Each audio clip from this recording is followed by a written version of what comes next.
நிறைய குழந்தைகளை இன்றைக்கு பார்க்கலாம்.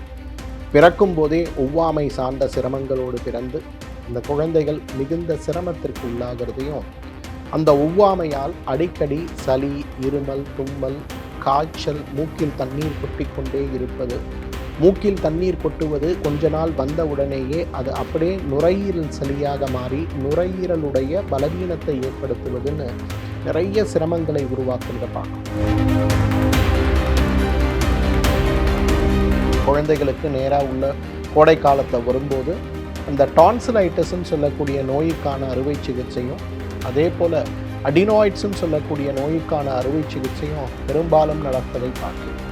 வருடம் முழுவதும் குழந்தை சாப்பிட முடியாமல், மூச்சு விட முடியாமல் கஷ்டப்படுறான், மருத்துவர்கிட்ட போனோம், அறுவை சிகிச்சை செய்து இதை குணப்படுத்த முடியுமா அப்படிங்கிறத நம்ம சொன்னாங்க.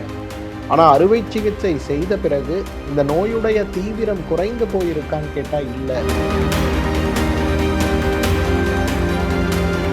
யாருக்கெல்லாம் ஒற்றை தலைவலியும், நீண்ட காலமாக தும்மல் நோயும், அடுக்கு தும்மல் நோயும், காலை எழுந்த உடனேயே மூக்கிலிருந்து குழாவை துறந்து விட்டால் தண்ணீர் கொட்டுவது போல தண்ணீர் கொட்டிக்கொண்டே இருக்குன்னு சொல்லக்கூடிய சைனசைட்டிஸ் நோயும், அதிகமாக ஒரு சிறு தூசி என்னுடைய மூக்கில் சென்று விட்டால் கூட மூக்கில் தண்ணீர் கொட்டக்கூடிய அளவு மிக கடினமாக மாறி நம்மை சிரமப்படுத்துகிறதுன்னு சொல்லக்கூடிய ரைனைட்டிஸ்ன்னு சொல்லக்கூடிய அலர்ஜிக் ரைனைட்டிஸ் சார்ந்த நோய்களும் இன்றைக்கு கட்டுப்படுத்தப்பட வேண்டும் அப்படின்னு வந்தோம்னா, இந்த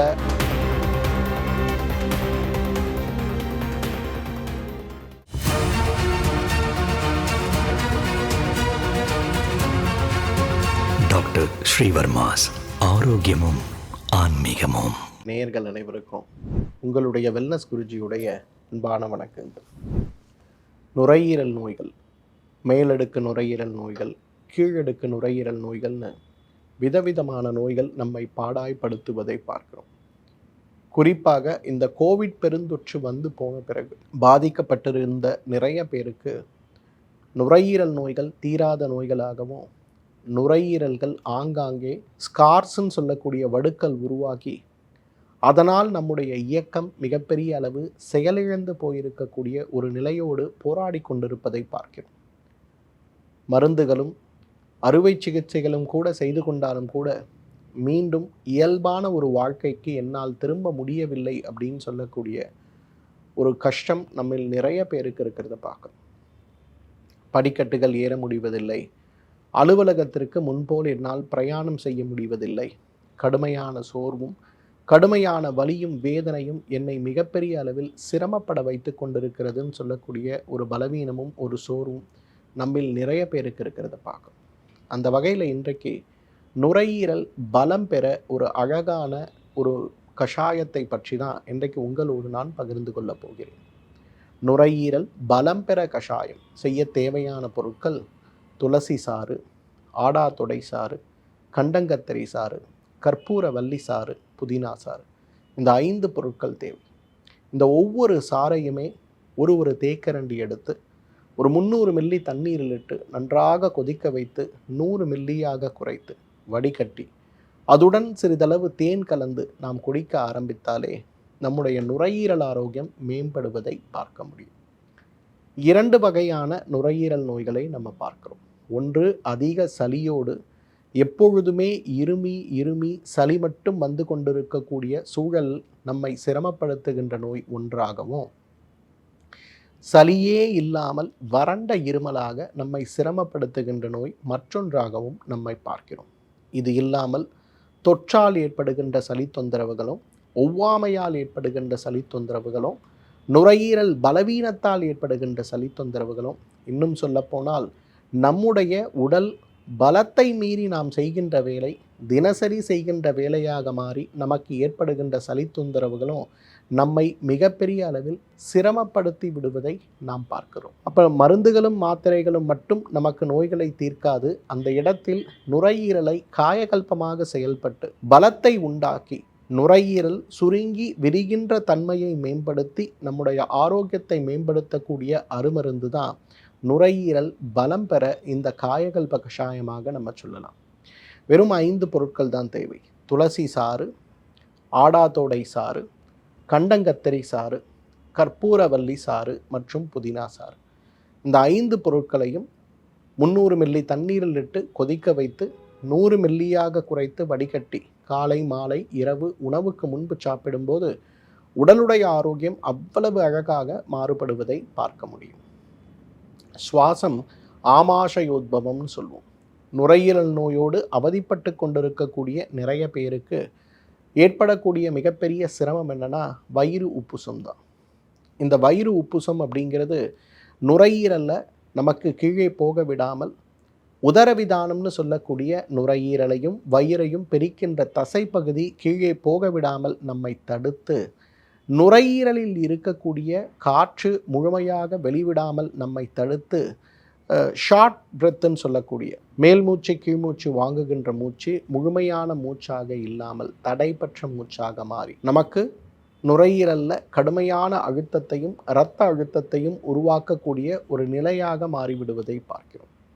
இந்த வயிற்றிலிருந்து உதரவிதானத்தை அதிகமாக அழுத்தி மூச்சு விட முடியாமல் நம்மை சிரமப்படுத்துகின்ற நோயை தீர்க்கக்கூடிய ஒரு அழகான அருமருந்தாகவும் இந்த நுரையீரல் பலம் பெற கஷாயத்தை நம்ம சொல்ல முடியும். துளசி சாறு, ஆடாதொடைச்சாறு, கண்டங்கத்திரிச்சாறு, கற்பூரவல்லிச்சாறு மற்றும் புதினா சாறு ஒவ்வொன்றையும் ஒரு டேபிள் ஸ்பூன் அளவுக்கு எடுத்து 300 மில்லி தண்ணீர் இட்டு கொதிக்க வைத்து 100 மில்லியாக குறைத்து வடிகட்டி காலை ஒரு வேளை மாலை ஒரு வேளை உணவுக்கு முன்பு நாம் சாப்பிடும்போது நம்முடைய ஆரோக்கியம் மேம்படுவது மட்டுமல்ல, உடலுடைய ஆரோக்கியம் மேம்படுவதை நிச்சயமாக நாம் பார்க்க முடியும். நிறைய குழந்தைகளை இன்றைக்கு பார்க்குறேன்.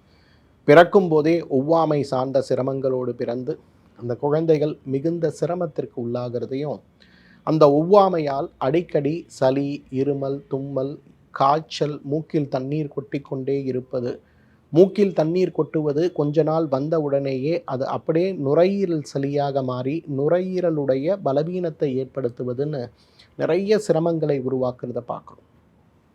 மாதத்திற்கு ஒரு முறையாவது மருத்துவமனைக்கு சென்று ஊசி மருந்துகளையோ ஆன்டிபயோட்டிக் சார்ந்த மருந்துகளையோ எடுத்து சிரமப்படுவதையும் நம்ம பார்க்குறோம்.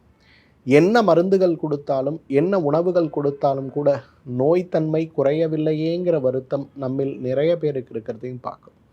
இந்த நோய்த்தன்மையை குறைத்து உடலை ஆரோக்கியப்படுத்த வேண்டும் அப்படின்னு வரும்போது, உடலில் இருக்கக்கூடிய நோய்த்தன்மையற்ற ஒரு ஆரோக்கிய பெருவாழ்வுக்கு நாம் போக வேண்டும் அப்படின்னு வரும்போது நமக்கு உதவி செய்கின்ற மிகப்பெரிய அருமருந்துகளில் ஒன்றாகத்தான் இன்றைக்கு இந்த ஆஸ்துமா நோய் தீர அல்லது நுரையீரல் பலம் பெற கஷாயத்தை நம்ம சொல்லலாம்.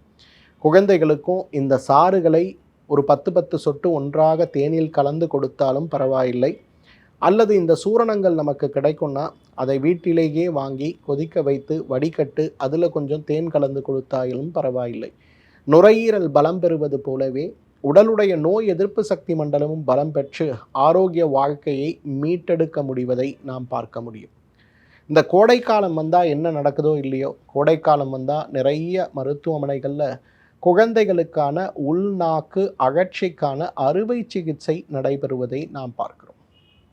இந்த குழந்தைகளுக்கு நேராக உள்ள கோடை காலத்தில் வரும்போது அந்த டான்சிலைட்டிஸ்ன்னு சொல்லக்கூடிய நோய்க்கான அறுவை சிகிச்சையும், அதே போல் அடினாய்ட்ஸ்ன்னு சொல்லக்கூடிய நோய்க்கான அறுவை சிகிச்சையும் பெரும்பாலும் நடப்பதை பார்க்கிறோம். வருடம் முழுவதும் குழந்தை சாப்பிட முடியாமல் மூச்சு விட முடியாமல் கஷ்டப்படுறான், மருத்துவர்கிட்ட போனோம், அறுவை சிகிச்சை செய்து இதை குணப்படுத்த முடியுமா அப்படிங்கிறத நம்ம சொன்னாங்க. ஆனால் அறுவை சிகிச்சை செய்த பிறகு இந்த நோயுடைய தீவிரம் குறைந்து போயிருக்கான்னு கேட்டால் இல்லை. அப்போ மீண்டும் இதே ஆன்டிபயோட்டிக் மருந்துகளையும் அலர்ஜி சார்ந்த மருந்துகளையும் நுரையீரல் தண்ணீர் விடக்கூடாத மருந்துகளையும் தொடர்ந்து கொடுக்குறாங்க. என்ன செய்வதென்றே தெரியவில்லை அப்படிங்கிற ஒரு கவலை நம்மில் நிறைய பேருக்கு இருக்கிறத பார்க்குறோம். துளசி சாறு, ஆடாதொடைச்சாறு, கண்டங்கத்தரிச்சாறு, கற்பூர வல்லிச்சாறு, புதினா சாறு ஒவ்வொன்றையும் ஒரு தேக்கரண்டி 10 மில்லி அளவுக்கு கூட எடுத்துக்கலாம். எடுத்துட்டு ஒரு 300 மில்லி வெந்நீரில் போட்டு கலந்து நன்றாக கொதிக்க வைத்து அதை 100 மில்லியாக குறைத்து துணியிட்டு வடிகட்டி அதில் ஒரு கரண்டி தேன் கலந்து இதை காலை ஒரு வேளையும் மாலை ஒரு வேளையும் உணவுக்கு முன்பு நாம் தொடர்ந்து எடுத்துக்கொள்ளக்கூடிய வழிமுறைகளை தொடர்ந்து பின்பற்ற ஆரம்பித்தோம்னா நம்முடைய ஆரோக்கியம், குழந்தைகளுடைய ஆரோக்கியம் அறுவை சிகிச்சை இல்லாமலேயே நோய் எதிர்ப்பு சக்தி உடலுக்குள் கூடும்போது நம்முடைய தொண்டையில் ஏற்படுகின்ற தசையுடைய வளர்ச்சியும் அகற்சியும், அடிக்கடி ஏற்படுகின்ற தொண்டை புண்களும் நுரையீரல் சார்ந்த பாதிப்புகளும் மூக்கில் இருக்கக்கூடிய தசை வளர்ச்சி சார்ந்த அடினாய்ட் சார்ந்த பாதிப்புகளும் மிகப்பெரிய அளவில் மாற்றமடைந்து விடுவதை பார்க்க முடியும். நிறைய பேருக்கு இன்றைக்கு இந்த கோடைக்காலம் ஏற்படும் போது அதீத குளிர் பானங்கள் மற்றும் குளிர்ந்த பழச்சாறுகள் மேல் இருக்கக்கூடிய பிரியங்களும், குழந்தைகளுக்கு விடுமுறை காலங்களில் செல்லும்போது ஐஸ்கிரீம் சார்ந்த விஷயங்கள் அதிகமாக எடுத்துக்கொள்ளும் போது ஏற்படுகின்ற காய்ச்சலும் சளி சார்ந்த பிரச்சனைகளும், அதைவிட முக்கியமாக நிறமேற்றப்பட்ட நிறைய வகையான பழங்களையும் செயற்கையாக பழுக்க வைக்கப்பட்ட பழங்களையும் தெரிந்தோ தெரியாமலோ நாம் உட்கொள்ளும் போது நிறைய பாதிப்புகளுக்கு உள்ளாக வேண்டிய ஒரு சிரமம் ஏற்படுவதை பார்க்கிறோம். இந்த பாதிப்புகள் நமக்கு நிரந்தர பாதிப்புகளாக கூட சில நேரங்களில் மாறி ஒவ்வாமை நோயை மிகப்பெரிய நோயாக மாற்றி உணவு சார்ந்த விஷயங்களும் சுற்றுப்புறத்தில் இருக்கக்கூடிய கழிவுகளும் கூட நமக்கு நிறைய சிரமங்களை ஏற்படுத்தி விடுவதை பார்க்கிறோம். இது சார்ந்த சிரமங்களை மாற்றி உடலை ஆரோக்கியப்படுத்த வேண்டும் அப்படின்னு வரும்போது மிகப்பெரிய அளவில் நமக்கு உதவி செய்யக்கூடிய அருமருந்தாக இந்த நுரையீரல் பலம் பெற கஷாயத்தை நம்ம சொல்லலாம்.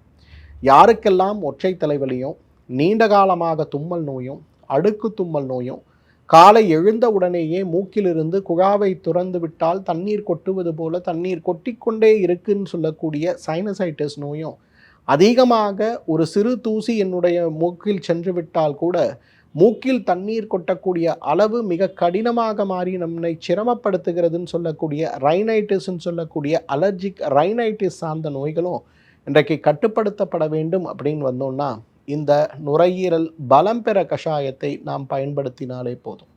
துளசி சாறு, ஆடாதோடை சாறு, கண்டங்கத்தரி சாறு, கற்பூரவல்லிச்சாறு, புதினா சாறு அனைத்தையுமே 2 கிராம் அளவுக்கு எடுத்து 300 மில்லி தண்ணீரில் இட்டு கொதிக்க வைத்து 100 மில்லியாக குறைத்து வடிகட்டி காலை ஒரு வேளை, மாலை ஒரு வேளை உணவுக்கு முன்பு நாம் எடுத்துக்கொள்ள ஆரம்பிக்கும் போது நம்முடைய ஆரோக்கியத்தில் ஏற்படுகின்ற மாறுதல்கள் மிகப்பெரிய அளவில் உடலுடைய ஆரோக்கியத்தை மட்டுமல்ல, நம் உள்ளத்துடைய ஆரோக்கியத்தையும் மேம்படுத்தி விடுவதை பார்க்க முடியும். இரவு நேரங்களில் இந்த பூச்சி மருந்துன்னு சொல்லக்கூடிய நெபுலைசேஷன் எடுத்துக்கொள்வதும், அதே நேரத்தில் புகை மருந்துன்னு சொல்லக்கூடிய இன்றைக்கு இன்னேலஸ் பயன்படுத்துவதையுமே வழக்கமாக வைத்திருக்கக்கூடிய பெரியவர்களும் குழந்தைகளும் கூட ஒரு இணை மருந்தாக, துணை மருந்தாக இந்த நுரையீரல் பலம் பெற மிகச் சுலபமான மருந்தாக இருக்கக்கூடிய துளசி, ஆடாதோடை, கண்டங்கத்தரி, கற்பூரவல்லி மற்றும் புதினாவை தேனுடன் கலந்து கொதிக்க வைத்து எடுக்கக்கூடிய சாறாக இருக்கக்கூடிய இந்த அருமருந்தை சாப்பிடுகின்ற ஒரு வழக்கத்தை வைத்து கொண்டாலே நம்மாலும் நுரையீரல் நோய்களற்று, தீர்க்க முடியாத நுரையீரல் நோய்களாக இருந்தாலும் கூட அதுடைய தீவிரமற்று ஒரு ஆரோக்கியமான வாழ்க்கையை ஆயுள் முழுவதும் வாழ முடியும். மீண்டும் மற்றொரு ஆரோக்கிய குறிப்போடு உங்களை சந்திக்கிறேன். அதுவரை உங்களிடமிருந்து விடைபெறுவது உங்களுடைய வெல்னஸ் குருஜி. நன்றி, வணக்கம். ஆயுர்வேதம் ஒரு பொக்கிஷம், நம் ஆயுள் நீட்டக்கும் அற்புதம். டாக்டர் ஸ்ரீவர்மாஸ் அறுவை சிகிச்சையில்லா குணம், இது ஆயுட்கால நிவாரணம். டாக்டர் ஸ்ரீவர்மாஸ் அனைத்து நோய்களுக்குமான குணம், அழகு தரும் மூலிகைகள், ஆரோக்கியம் தரும் மருத்துவர்கள். டாக்டர் ஸ்ரீவர்மாஸ் ஆரோக்கியமும் ஆன்மீகமும். செப்டம்பர் மாத முகாம்கள். ஸ்ரீ வர்மா ஆயுர்வேதா மருத்துவமனையின் வெல்னஸ் குருஜி அவர்களை செப்டம்பர் மாதம் 1ஆம் வாரம் 1ஆம் தேதி திங்கட்கிழமை மதியம் 12 மணி முதல் இரவு 9 மணி வரை கோடம்பாக்கத்திலும், 3ஆம் தேதி புதன்கிழமை மதியம் 12 மணி முதல் இரவு 9 மணி வரை கோடம்பாக்கத்திலும், 4ஆம் தேதி வியாழக்கிழமை காலை 7 மணி முதல் மாலை 4 மணி வரை வேலூரிலும், 5ஆம் தேதி வெள்ளிக்கிழமை காலை 7 மணி முதல் மதியம் 3 மணி வரை திருவண்ணாமலையிலும், 6ஆம் தேதி சனிக்கிழமை காலை 7 மணி முதல் மாலை 5 மணி வரை பெங்களூர் அல்சூர் கிளையிலும், 7ஆம் தேதி ஞாயிற்றுக்கிழமை காலை 7 மணி முதல் மாலை 4 மணி வரை ஓசூரிலும் சந்தித்து மருத்துவ ஆலோசனை மற்றும் ஆசி பெற தொடர்பு கொள்ள வேண்டிய தொலைபேசி எண்கள் 9992444111. ஆச்சாரியா டாக்டர் ஸ்ரீ வர்மா அவர்களிடமும் வெல்னஸ் குருஜி அவர்களிடமும் நேரடியாக பயிற்சியும் ஆசியும் பெற்ற doctor Hemala Thiruvallur, doctor Aneesh Fathima Ambattur, doctor Surya Kodambakkam, doctor Jeyarooba Manapakkam, doctor Mekala, Velachery. Doctor Jayakanthan, Pondicherry. Doctor Rizwana, Tiruvannamalai. Doctor Saraswathi, Salem. Doctor Mary Kalsa, Trichy. Doctor Abinasha, Thanjavur. Doctor Abina Mubisha, Madurai. Doctor Jebashin, Nagercoil. Doctor Malathi, Coimbatore. Doctor Kiruthika, Hosur. Doctor Guna Apsara, Bangalore. Doctor Navaneeth, Hyderabad. Doctor Siddhanath, Mumbai. பட்டப்படிப்பு மற்றும் பட்ட மேற்படிப்பு முடித்த மருத்துவர்களை சந்தித்து சிகிச்சை பெறலாம்.